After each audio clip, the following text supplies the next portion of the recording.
आदाब अर्ज़। मैं हूं प्रोफेसर अमजद नज़ीर नाजुक। प्रोग्राम लेकर हाजिर हूं खबर की खबर। आज के प्रोग्राम खबर की खबर में यूट्यूब चैनल इंकशाफ पर सबसे पहले जो आपको जिस खबर की खबर ली जाएगी वो ये है, एक डाकू गिरफ्तार हुआ तो उसने ये बयान दिया है। अब जिस मुल्क में डाकू भी बयान देते हैं, आप बताएं वहाँ सहाफ़त कितनी आज़ाद होगी, वो कितना अजीम मुल्क होगा कि डाकू गिरफ्तार होने के बाद बयान देते हैं। डाकू का बयान ये है गिरफ्तारी के बाद कि मैं वजीर बनना चाहता था लेकिन बन ना सका, डाकू बन गया। इस खबर पे गौर किया जाए तो ये बात सामने आती है, डाकू और वजीर में कोई फ़र्क नहीं, क्योंकि वजीर भी बयान देते हैं और डाकू भी बयान देते हैं। वजीर भी गिरफ्तार हो जाते हैं और डाकू भी गिरफ्तार होते हैं। वजीर भी जेल की हवा खाते हैं और डाकू भी जेल की हवा खाते हैं। जब इतना कुछ मुश्तरक है तो फिर अलग कौन सी चीज़ हुई?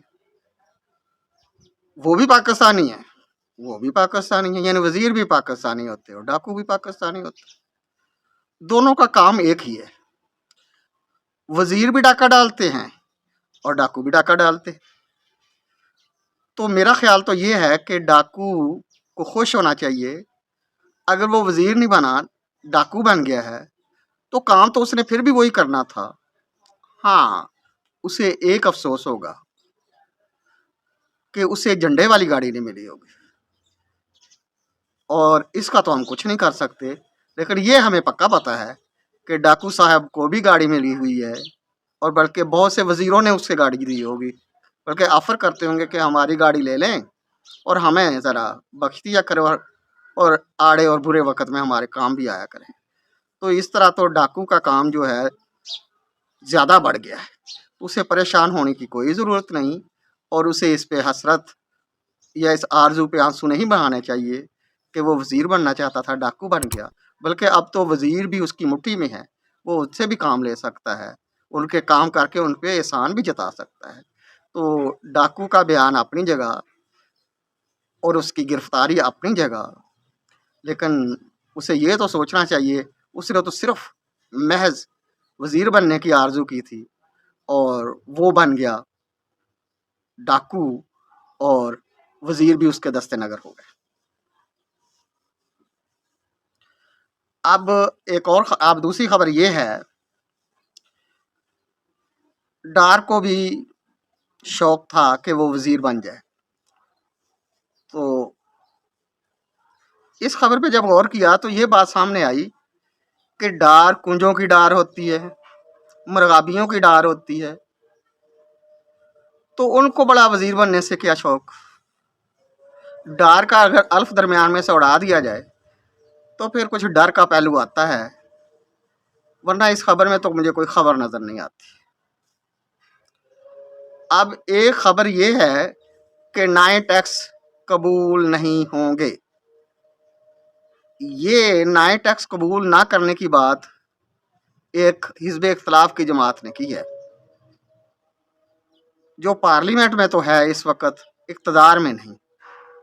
तो क्या उसके कहने से नए टैक्स जो कबूल नहीं किए जाएंगे वो मुस्तरद हो जाएंगे? ज़ुबानी तो हमेशा ही मुस्तरद होते रहे, हमेशा हर अपोजिशन मुस्तरद करती है, और देने तो पड़ते हैं। ये टैक्स कोई ऐसी चीज़ नहीं कि जब तक 3 दफ़ा कबूल ना कहें तो वो कबूल नहीं होते। टैक्स तो हर सूरत में कबूल करने पड़ते हैं, बल्कि ये ऐसे कबूल होते हैं कि ये निकाहनामे में भी दर्ज हो जाते हैं ऐसे टैक्स, और ये सोलर पैनल पर भी टैक्स दर्ज हो जाते हैं, और ये टैक्स आपके यूटिलिटी बिल्स पे भी लगे हुए हैं, और हर जगह तो कबूल कर रहे हैं। पता नहीं आपने ये किस तरह बयान दे दिया कि नए टैक्सेस कबूल नहीं।